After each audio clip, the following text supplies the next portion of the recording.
Let's cut the bullshit. Just drop the job. Adam and Simon's Bullshit Busters.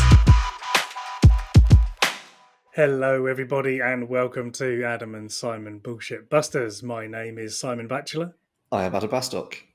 and this week we are tackling the question of what's wrong with 15-minute cities. So, for those of you who might not know, a 15-minute city is a concept whereby towns, cities, or areas of those towns and cities are redesigned or built in a way that enables people to conclude most of the journeys that they would take within 15 minutes. So it basically means if you're going to walk somewhere, you can get to most of the things you would need to walk to within 15 minutes. If you need to get the bus, you can do that within 15 minutes. Or if you can cycle within 15 minutes. So the idea is that active transport should take most people about 15 minutes to get to work, to the shops, to the school, and to see the people they need to see. And that's really it. In recent years, there's been some sort of co-opting of this concept. And that is why we wanted to tackle this on the podcast, because there's a lot to unpack. So, Adam, let's get ranting.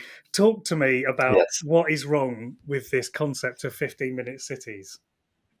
Well, essentially, I think people see it as 15 minutes being the maximum amount of time that you can travel or leave, and therefore, car drivers are going to be pulled out of their cars and shot on sight if they try and, drive more than 15 minutes, which, as comedic as an idea as it is typically not how it works. I think, as you summarised, the idea of the 15-minute city is that by any of these modes, you can do whatever you need to do within 15 minutes travel. So that might be 15 minutes of walking from your house, 15 minutes of driving from your house, for example.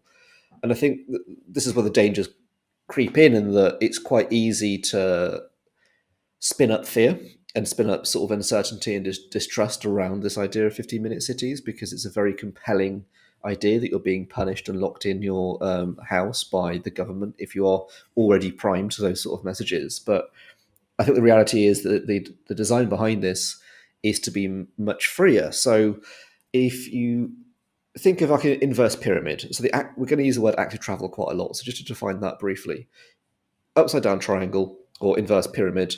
At the top, you've kind of got walking and wheeling, and that might be if you're in a wheelchair, pushchair, scooters, or walking. Then you've got cycling. Then there's like a series of prioritizations where I think then it's taxis, then sort of like light rail, then buses, public transport, then cars, and then flights at the bottom. So depending on which one you look at, depends on which order they put it in. But the idea is that you always prioritize people without the need to have access to a vehicle. So people who can't afford a car, basically is the point of this slight rant, don't need to have a car.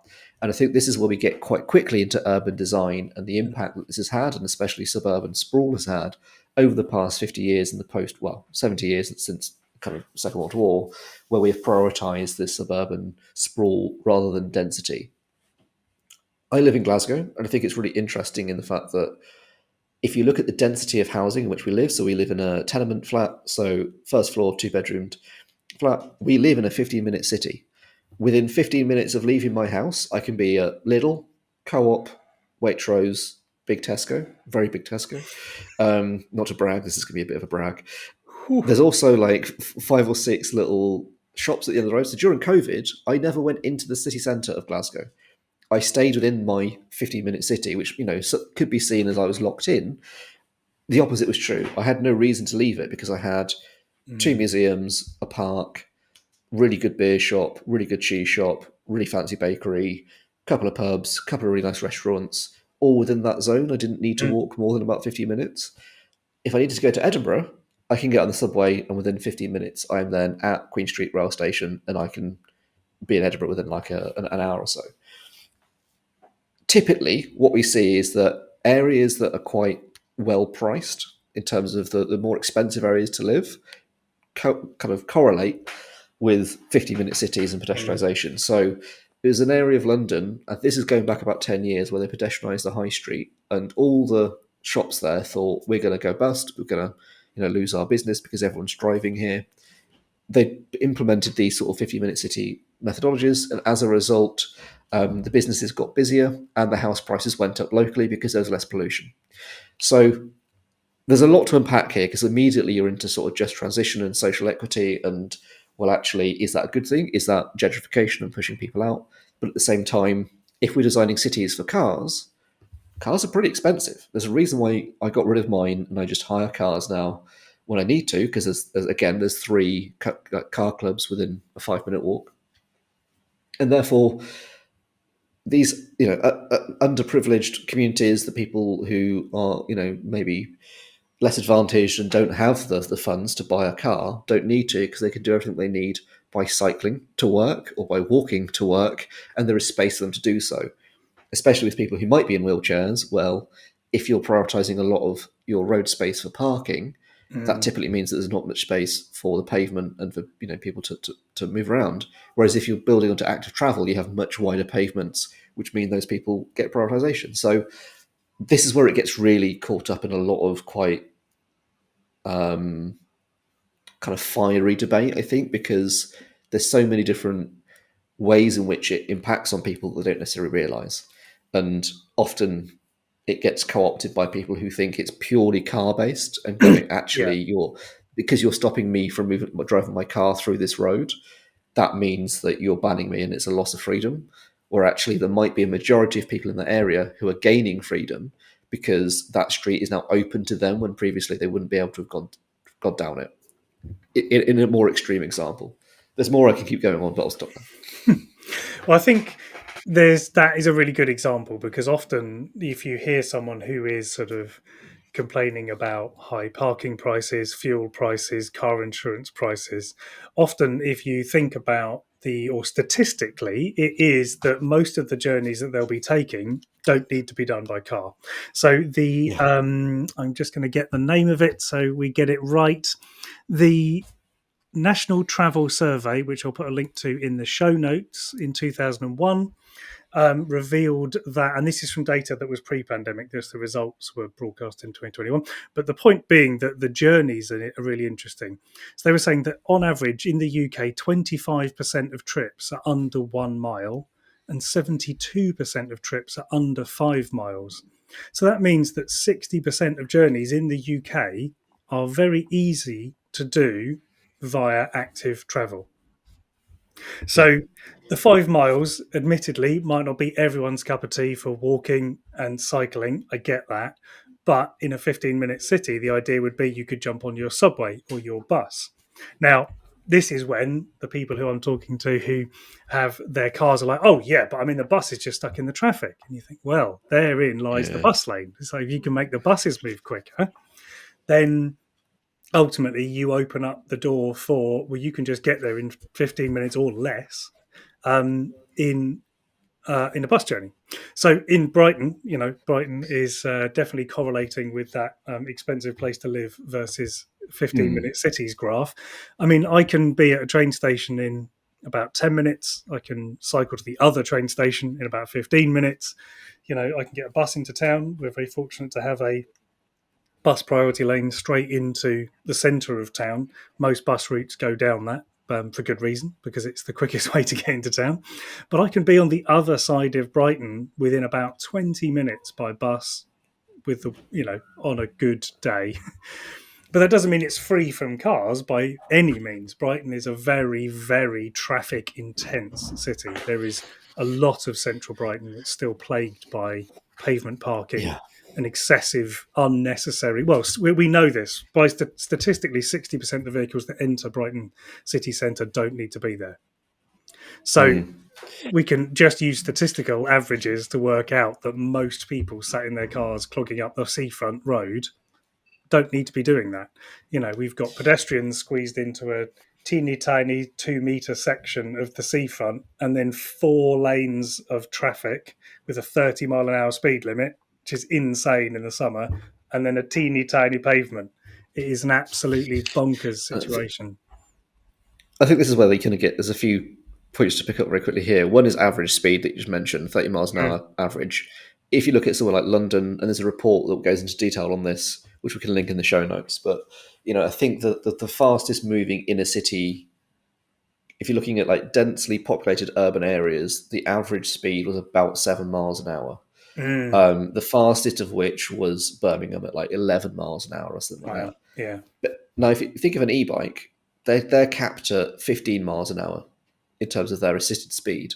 And therefore, what you often see, and we've seen this with like electric cargo bikes, they can deliver far quicker than vans or people in cars because they're not caught up in traffic. And therefore, they can actually do a higher average speed across that urban area of, say, 3 miles because, well, the motor means the human's not getting tired, but it also means that you're able to maintain a higher speed. I think it's around 12 miles an hour is sort of the average cycling speed in urban areas. So immediately, if you're going along Brighton seafront, you don't want to be in a bus, you don't want to be in a car, you want to be on an e-bike, which is what, unless it's very windy, which is always Then you kind of the definitely danger want of to be these on an things. e-bike. Well, yes, but it depends on which way the wind is blowing Yeah, on very true. whether it's helpful or not. Yeah. And I think that's the challenge. And I think this is where you get through to that density of going, well, in the tenements that I live in our block, there's about 16. Well, so there's 4 2-bedroom flats and 4 1-bedroom flats. So you've got potentially 16 people in that one block. Outside of our street, there is enough room for 3 cars. And therefore, no matter how much you try and organise this, there's not enough space for cars to fit in that area because the density of population is just far too high. And therefore, there's a few solutions to that. You could build storage, for those cars, like high density storage, or ideally, you just put in active travel routes, which mean that you don't need a car and reduce the reliance on it. And this is where you then get to just a purely practical basis. One is street width. Next time you're walking down the street, look at how much space that there are for cars versus pedestrians, because normally there'll be 2 meters either side. So I think the average street width is like 10 meters. No, maybe it must be more than that. Let's say it's 20 meters. You're then going to have 2 2-meter strips for the pavement. You'll then have 2 lanes of parked cars, and then there's 2 lanes of actual cars. And therefore, immediately, about 70 to 80% of the space on it and on average street is given over to cars. And 2 lanes of those aren't doing anything in terms of like productive economic value. A person is going to walk past and often pop into a shop, or if you're on a bike, you're going to pop into a shop.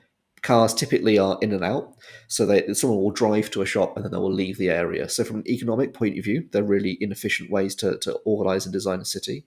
And then from a space point of view, you also need to understand that it's just a very inefficient use of space because if you are in a car, your footprint is going to be, let's say a car is probably about 2 meters wide by 3 meters long. Yeah. So that's six square meters that you're taking up in a car. On a bike, it's probably 2 meters by 1 meter. It's 2 square meters. So you can at least fit 3 bikes in the space for one car. If it's storage, probably more than that. Probably, 7 or 8 bikes in the same space.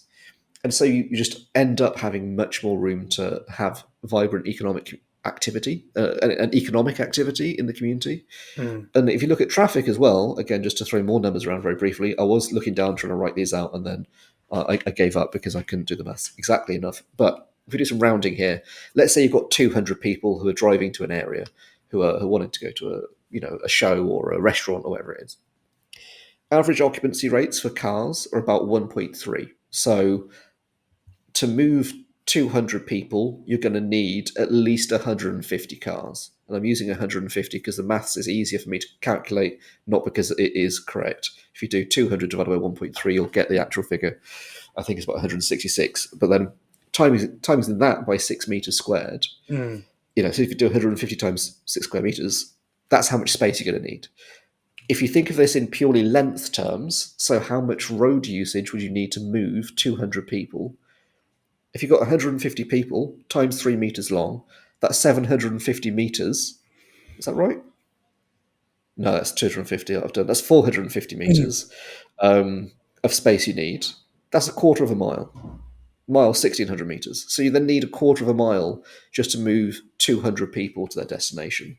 Compare that to if they're walking, they're on a car or on a bus, you'll typically need about a tenth of that. Yeah. So you suddenly mean it's a much better use of dense city space where real estate is at a premium, which means you can do a lot more with it, and therefore you can achieve a lot more. And so when people are complaining about traffic, and this is where I was getting to with it, of going, well, I'm stuck in traffic all the time, it's that, well, actually, you are the traffic.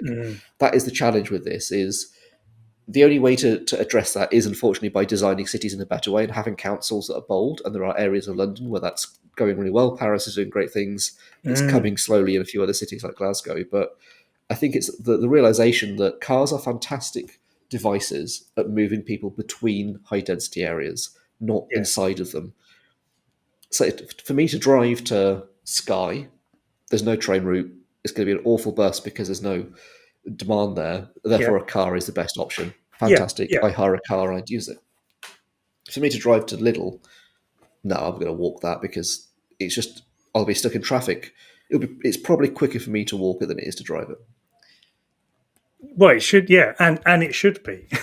Like Yeah, I exactly. think the danger comes when it isn't, and if it isn't, then there's definitely something wrong. Because if if we look at the cost of cars just in the general Yes. economy as a whole, they're not free. You know, driving a petrol car is, you know, yes, everyone's allowed to make the choice of whether they have a car or whether they don't have a car. There are some people who need a car for work. I completely get that. There's, you know, people whose livelihood depend on it. But there's an awful lot of people whose livelihood does not depend on their car. It's more of a Yeah. convenience thing. So when we're talking about this reduction of vehicle use, we are talking about making an alternative a more viable choice. But I think the key here is that there is a cost to this. So there was a study by Bath University, which they published on their website. And essentially, they've got some pretty shocking figures. So the average cost to the NHS of a car is Nuts. £7,714. So for every car driving, that cost the NHS over 7 grand. Now, this was published in 2018. So if we adjust 10% for inflation, that's 8 grand, basically. Yeah. Also, emissions have changed since then. The damage, the health damage from a diesel car is 16,424. A van Jeez. is 24,555. For comparison, a fully electric car is 827, and a van is 1,443. Um, so essentially, what we're talking about there is that all vehicles on the road have a certain amount of damage from brake disc dust and also tyre wear and just general plastic leaking particulates into the atmosphere. So those figures I've just given you are just for respiratory costs in the NHS. That does not include road accidents. Hmm. So It's just just driving your car is costing the NHS 8 grand. And I think this is just reflecting on where I live as well. Like, there's a school near us, and the amount of traffic there is at 3 p.m. On a weekday from large SUVs that are idling their engines outside of the school, giving, guess what? All of those kids are going to have asthma problems in the future, Yeah, most likely, because yeah. it's near a main road and their parents are literally idling these massive Range Rovers trying to keep them safe. And I think that's the challenge of going, well, one, if they were arriving on bikes, they wouldn't need to be idling the cars because there'd be a much higher throughput. They'd be in and out much quicker because there's less space being used, Mm, etc., etc.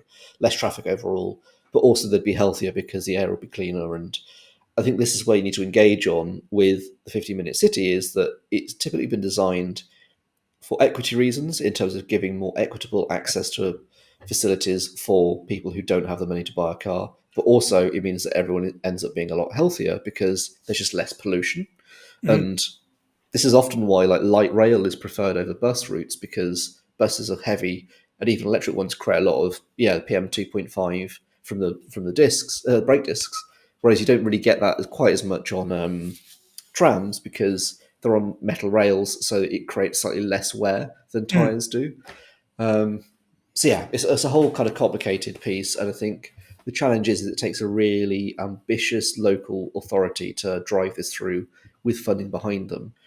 And I don't think the political situation in the UK is set up for that in the same way that it is in places like Paris or Vienna, where there are more sort of mayoral powers and funding is a little bit more centralised, so you can Mm. have a bit of that policy directive. Maybe Manchester and London being the exclusions there, where they do have those mayoral powers to raise funding and deliver these projects. But I think it's a really interesting topic that unpicks suddenly.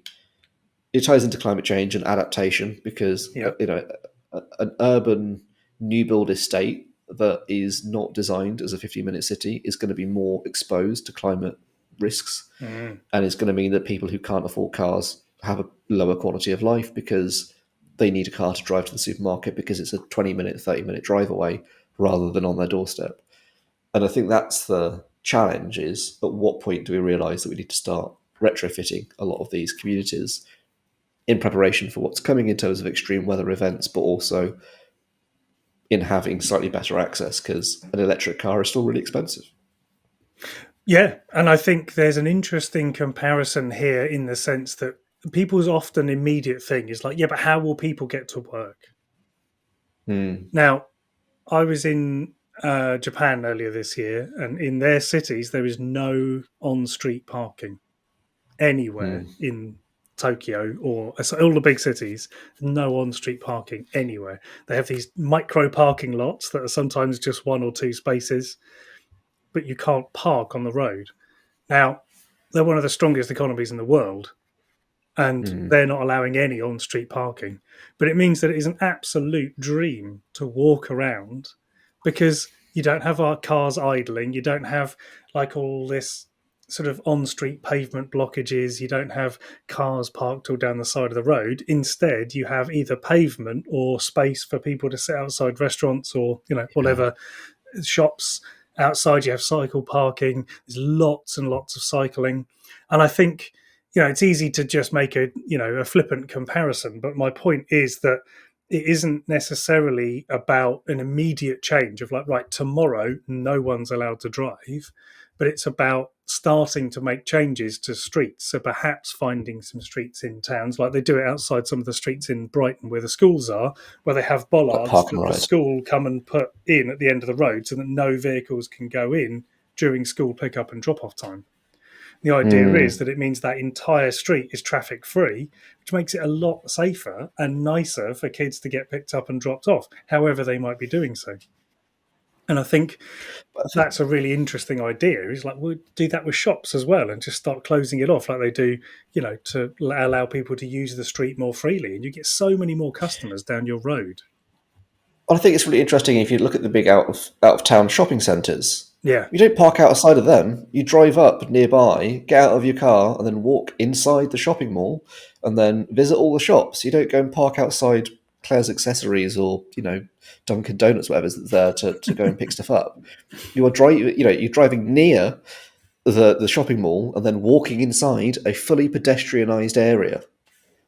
That is what we need our city centres to be. mm, But to do that, you need to start taking away some of the on-street parking to make it a more pedestrian-friendly area, and then provide local high-density storage for cars or other transport methods, which is where I think like park and ride works really well, especially in cities maybe like Winchester or Brighton, Bath, Bristol, areas that are very historic and very small, narrow streets where there's no room for that. Or you do what Glasgow did and just knock down a lot of communities and build a massive motorway through the middle of it. yeah, exactly right. I Which, mean, I think at it's the time, seemed like a good idea. But See, well, maybe, yeah. I mean, it's crazy, isn't it, to think of some of the ways this has been dealt with in the past. I mean, just basing this on where I live, because it's easier to give the examples of things you walk past every day. But there's a lot of multi-story car parks right in the middle of Brighton. There's yeah, there's yeah, no need to have on-street parking anywhere in the centre of town. Yes, you could have a little bit of residence parking. I kind of get that. I mean, for full disclosure, I use residence parking. I have an electric yeah, car, so I am one of the people storing my private property on a public street. But that is because at the moment it's very easy. If that were to become a lot less easy, I might consider using a different method to get around. But currently, it costs me 140 quid a year, I think, to park my yeah. car on public space. And It's like this, it takes up a this is lot the of room. space thing, right? Like if I went to the council and was like, I would like to buy for a year a 6 meter square piece of land for my own personal use outside my house, how much would it Mm. be? Wouldn't They're be going to come back with £140. No, but put wheels on it and it's fine. Which is what the parklet movement is all about. Is those sort of Those movable garden benches that have number yeah. It's plates. actually Yeah, if people don't have why is it only if you can afford a car that you're allowed that sort of space? Which I think's yeah, which again it gets to that point of like, well, people do need them for work, so cars are fantastic for that and needed and necessary. But I think there is a better yeah. way to design urban areas, and especially the Netherlands, where it typically you park near a certain area, then walk in the kind of last 100 meters or so. So there's that high density secured parking that is just much easier to access, where you know you're going to get a space because it's your like you own a bay or whatever it is, rather than just being this free for all, which is not that effective here. But Well, anyway, yeah, exactly. Well, I think, we've definitely covered a lot of the topics in yes, this podcast, but there's a lot more that we could cover. So if you've got very strong views, I'm sure you'll leave us a comment underneath. We'd love to read it. We'd love to hear about it. If you have an example of a business that you run where pedestrianisation or maybe a cycle lane or the parking's been removed from outside it, we'd love to know how that went. Was it good? Was it bad? yeah, What was the upshot of it? Please get in touch. We'd love to maybe bring you on and talk to you about that kind of thing, or just get in touch with us and let us know. It's always good to hear from our listeners and viewers about their own stories. So yeah, we look forward to hearing what you think of our 15-minute city takedown. And yes, I think we'll come back to think about urban planning in terms of buildings and energy use and green space and biodiversity in another episode. And we'll see how that ties back to transport. But yeah, thank you very much, everybody, for listening and watching. And we'll see you next time. Bye. see you then. Bye. Let's cut the bullshit. Just drop the job. Alan Simon's bullshit